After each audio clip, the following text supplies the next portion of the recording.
The South Carolina Gamecocks got some really good news yesterday with the reported addition of Memphis transfer Eddie Lewis, an addition that was desperately needed. Our Locked On Gamecocks, your daily podcast on the South Carolina Gamecocks, part of the Locked On Podcast Network, your team every day.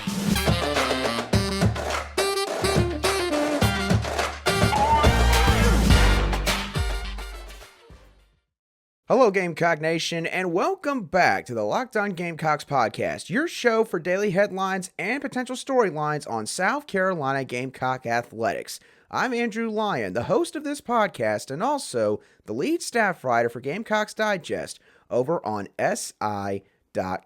Thank you for making Locked On Gamecocks your first listen every day. We are free and available on YouTube and wherever you get your podcasts daily. And before we continue with this Tuesday edition of Locked On Gamecocks, I do want to let y'all know that today's show is brought to you by FanDuel Sportsbook, the official sportsbook of the Locked On Podcast Network. Make every moment more. Visit FanDuel.com/LockedOn today to get started.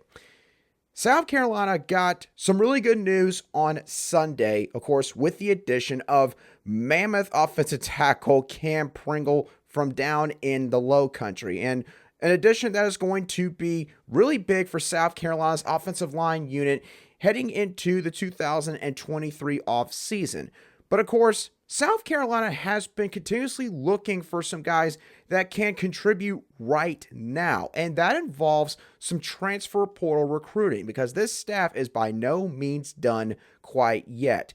And yesterday, they got some really good news on that front, as it was reported by Gamecock Central that Memphis transfer wide receiver Eddie Lewis has officially enrolled at South Carolina, meaning basically he has joined the football team and I would assume is going to be a participant in spring practice. So the main takeaway with this addition of Eddie Lewis is Lewis fills a massive need at the wide receiver position, being someone who's proven himself at the FBS level.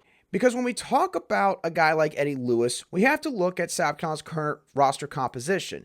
Obviously, South Carolina is returning their number one wide receiver from last season in Antoine Juice Wells, and he is going to continue to remain in that same role in 2023. But the thing is, behind Antoine Juice Wells, until this addition of Eddie Lewis, quite honestly, there's a lot of question marks behind Antoine Juice Wells, because the thing is, South Carolina doesn't necessarily lack experience at the position.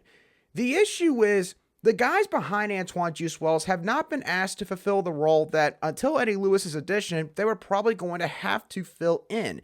Xavier Legette, he's a guy that's got a lot of potential, but he's never been asked to be, say, a number 2 wide receiver in an SEC offense. Dakereon Joyner and Amarian Brown, they're both good athletes who can fill in specific roles in this offense.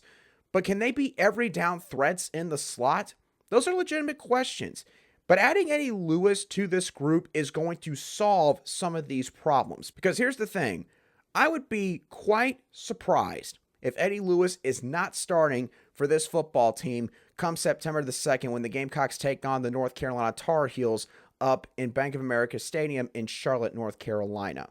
And in an ideal world, South Carolina's offensive coaching staff should hope that a couple of certain things play out in a particular way. They should hope that Xavier Legette takes that next step. Xavier Legette is a guy that has always been touted as one of the hardest workers on this team. He is a guy that, as the coaches and players have put it, gets after it in practice every single time they're out there on the field.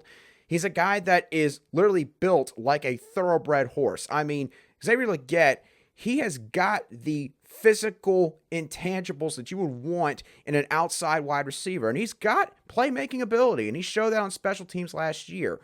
But they need him to be more consistent. If he could be more consistent and be that number 2 guy, Eddie Lewis could slide right on in to that slot wide receiver position.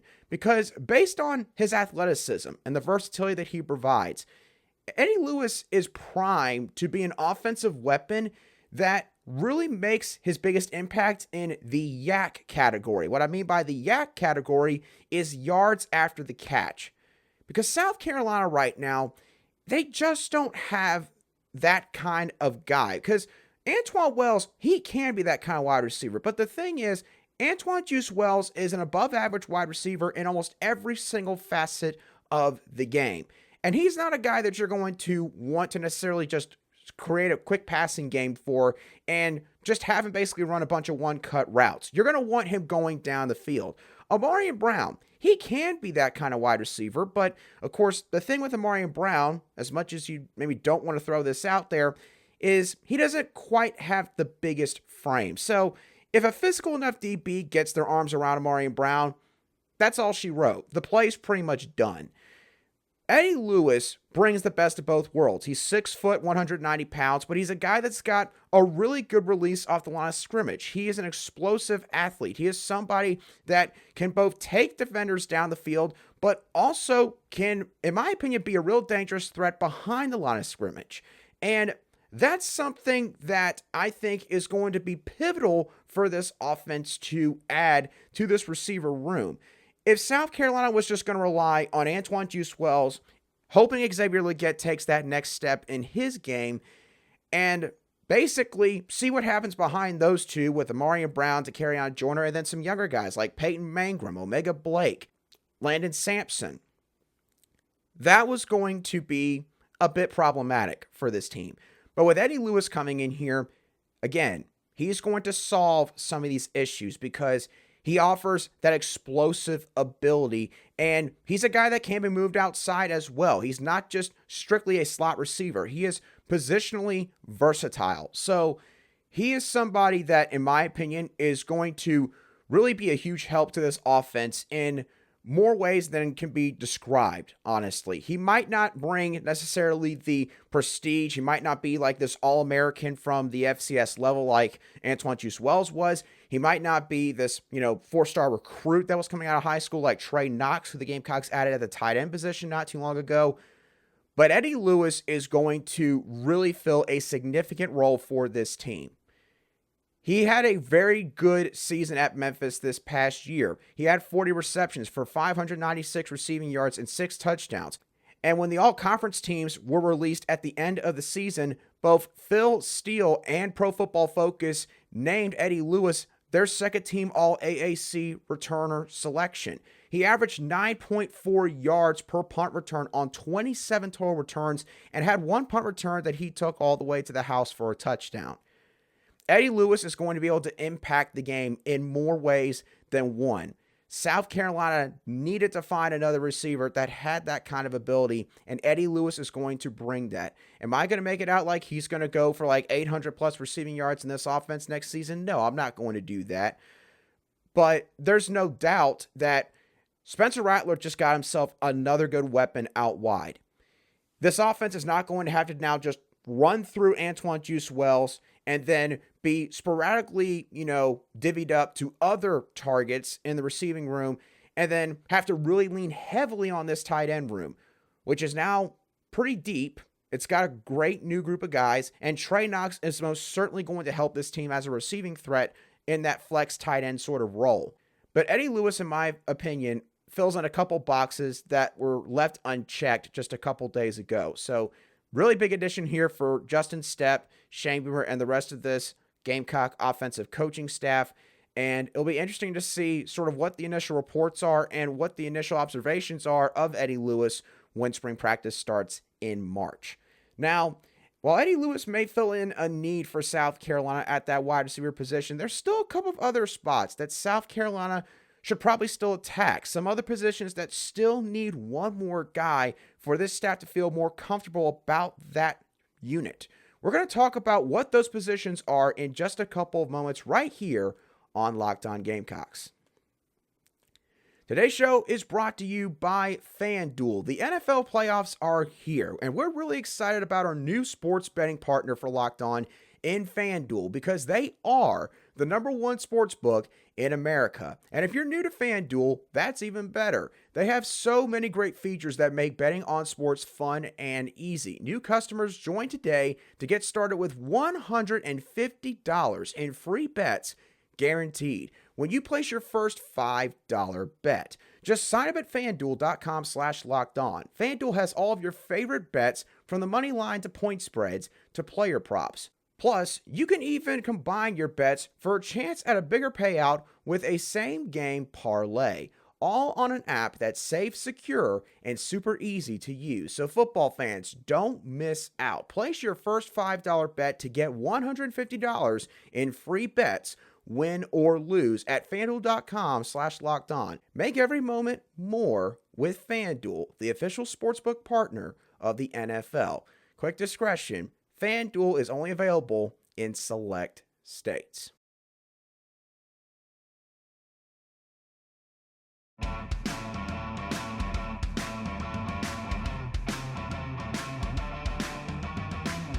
Welcome back to today's edition of the Locked On Gamecocks podcast, where we cover your South Carolina Gamecocks every single day. Thank you for making Locked On Gamecocks your first listen here today. Make sure you check out our brand new podcast, Locked On College Basketball, where you'll find everything you need to know about college basketball in just one place. Plus, you'll hear from big-name experts, insiders, coaches, and players. Locked On College Basketball, available on YouTube and wherever you get your podcasts. So let's talk about a couple more positions of need here for Shane Beamer and the rest of South Carolina's coaching staff, because involving the transfer portal, a portal that just had its first window officially close on January the 18th, which was this past Wednesday, the Gamecocks are certainly still in need of a couple of players at different spots, and they'll probably look to be active again in the second transfer portal window that'll take place from May 1st to May 15th, basically after spring practices ended for pretty much all the major college football programs out there. So let's talk about what positions they might target. Starting off with an obvious one, defensive end / edge rusher. Now, Shane Beamer was available to the media that was there at the men's basketball game between South Carolina and Auburn this past weekend. If you weren't there, just to give you the quick fill-in, they had the ceremony with the Palmetto Bowl trophy there. Shane Beamer addressed the crowd, introduced some of the new players that had joined the team during the winter or during the break, and basically, hyped up the crowd to get them all geared up for what's going to be coming in the spring and then, of course, this upcoming football season. And when he talked to the media, he was eventually asked a question by Phil Kornblut of Sports Talk Media Network, and the question was if he was concerned about the defensive end position, and before he could even get into his follow-up question, Coach Beamer, with no hesitation, said yes. That is concerning, because you rarely see coaches that are just that open in terms of being asked this kind of question regarding one position. Usually you'll see coaches that'll give some coach speak, they'll talk up a couple of the guys, and they'll find sort of a way to window dress their answer to make it sound like that, look, we got a couple guys that, we really are excited about. And he made sure to note later on that he wasn't concerned about the guys that are in the building, but that he's more concerned about the depth at that spot. So when you look at the current defensive end room right now, you've got Terrell Dawkins. You got Jordan Strawn, who's likely coming back, according to what Shane Beamer said in that same sort of gaggle interview this past Saturday. You got Desmond Umeozulu, who enrolled early and is already with the team. Same deal with Montague Rames out of Manning High School. And then you got Tyreek Johnson and Brian Thomas Jr. as well. South Carolina clearly needs an experienced edge rusher who could provide some significant snaps at the minimum for the 2023 season. It doesn't necessarily have to be a guy that can come in and start right away. And honestly, at this point, with the waves of portal moves and additions that have already been made, you're probably not going to find that kind of player just roaming around in the portal when you get to May. But South Carolina could still maybe find somebody. And in terms of the current roster, maybe Tonka Hemingway gets a look at the edge position, honestly, or at least that weak side defensive end spot. He's played that defensive end position before, and if anything, the coaches might just sit there and think, we got to find a way to get our best players on the field. That interior defensive line group is super deep and phenomenally talented from top to bottom.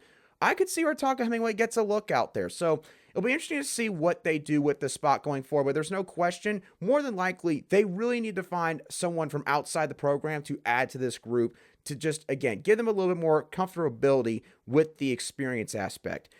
And on Trajan Jeffcoat, yes, he has committed to Arkansas. And no, I'm not going to get into this whole topic again. All I'll say is this. It's clear that there was some sort of snag in terms of trying to get him to South Carolina. I don't know what that snag would have been. I think at this point, it's just best to move on from that whole situation. It's unfortunate that there couldn't be some sort of resolution with this entire situation, but it is what it is at this point. Just going to have to try and move forward from that entire scenario. Now, another position that this coaching staff really needs to probably find another player at is the running back position. Now, again, the issue here is maybe not necessarily the talent at this spot, but more so the lack of experience that this position group has. And with this position group, it is more so predominant than the defensive end position because Juju McDowell, as I've mentioned before on this show, he is the only current running back on this roster with a carry in an FBS football game or a carry at the FBS level, period. This is a talented and diverse group. I really do like the varying skill sets that this South Carolina coaching staff has sort of meshed together here at this spot.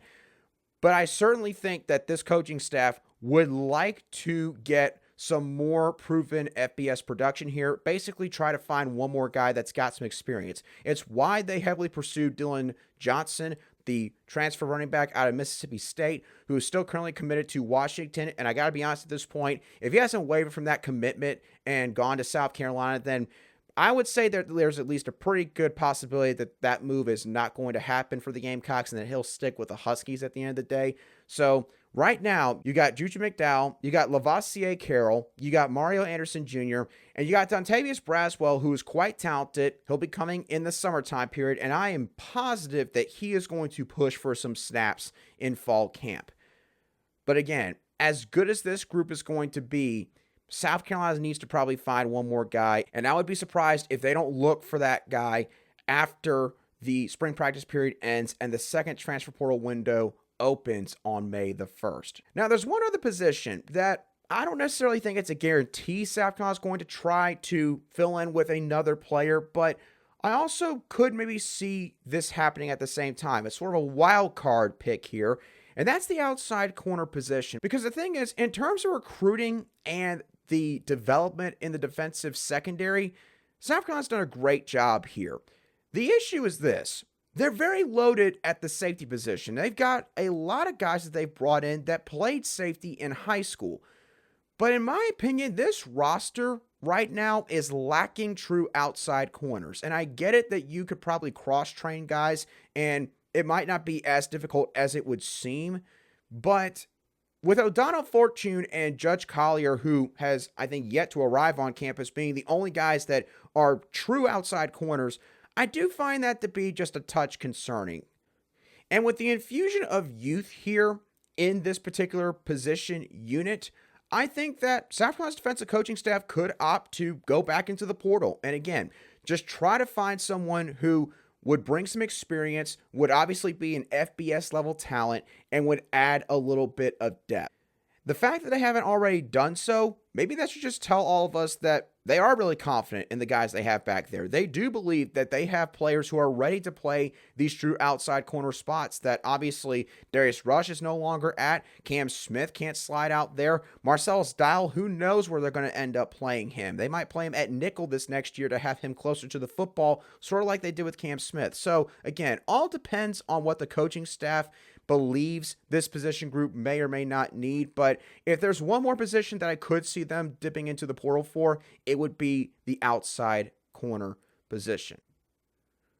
All right, now moving on from transfer portal recruiting and getting back to some high school recruiting.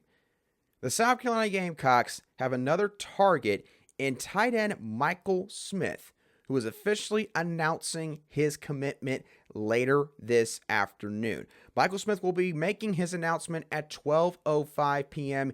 Eastern Standard Time. I have not seen anything posted by him or anywhere regarding whether or not this is going to be broadcasted. So keep an eye out on your socials, on Michael Smith's socials, or maybe 24/7 Sports, anywhere that might broadcast this commitment.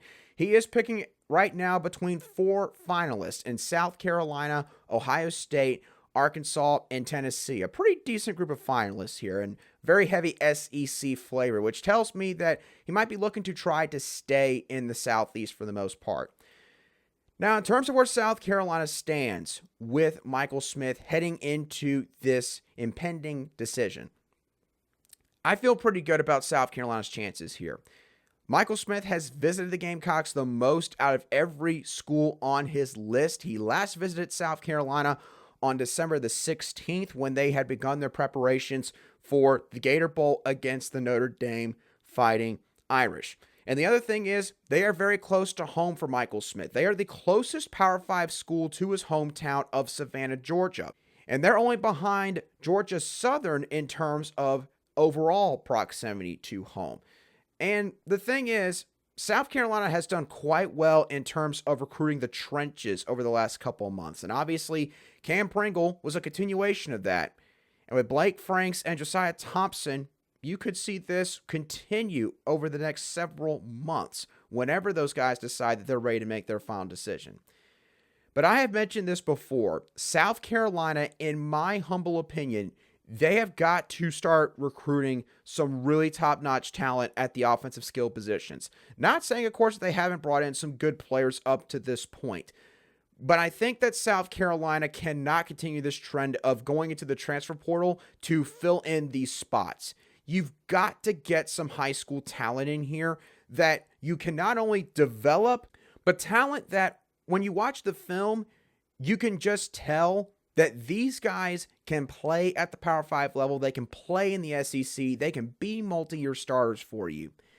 I think Michael Smith could potentially offer that. He is sort of that modern day receiving threat at that tight end position, would probably be more of a flex tight end at the next level. And of course, if the Gamecocks do wind up landing him at the end of the day, we will go in depth on his entire skill set, either maybe on a live show I do later in the day or on tomorrow's show. But again, in terms of recruiting the offensive skill positions, the Gamecocks are certainly casting a wide net at wide receiver, running back, and tight end. And they've got multiple guys that they're in good position for. Michael Smith would be a great start in terms of trying to shore up these position groups in terms of the young talent that you recruited, that you brought in, that you get to mold. I know the transfer portal still holds a big amount of weight now in modern recruiting when it comes to college football, but you cannot lean on the transfer portal every single class for multiple positions, especially positions that are quite similar in terms of what they're meant for. South Carolina, I think, is going to certainly try and change that in the 2024 class on the offensive side of the ball at these skill positions, starting with Michael Smith, would be a great way to get all that going. So with that being said, y'all, that is going to do it for today's show of the Locked On Gamecocks podcast. I hope that y'all thoroughly enjoyed today's show as always. What are your thoughts on Eddie Lewis officially having enrolled at South Carolina? What do you think he brings to the Gamecocks offense? What position groups do you think South Carolina needs to still target maybe in the transfer portal? Is there one that I did not mention that you would have brought up? And lastly, how do you feel about Michael Smith and his impending commitment coming up later this afternoon? Do you think that he is a lock to join the Gamecocks? Let me know all of your thoughts down below in the comments section if you're watching today's show on YouTube, or you can shoot me a direct message at @aline_SC on Twitter, and I'll try to respond to your messages as quickly as I see them. And once again, don't forget to make Locked On College Basketball your second listen or watch now that you have watched or listened to the Locked On Gamecocks podcast. But once again, y'all, that does it for me on today's show. Have a great rest of your Tuesday, and I will catch y'all on the next show of the Locked On Gamecocks podcast.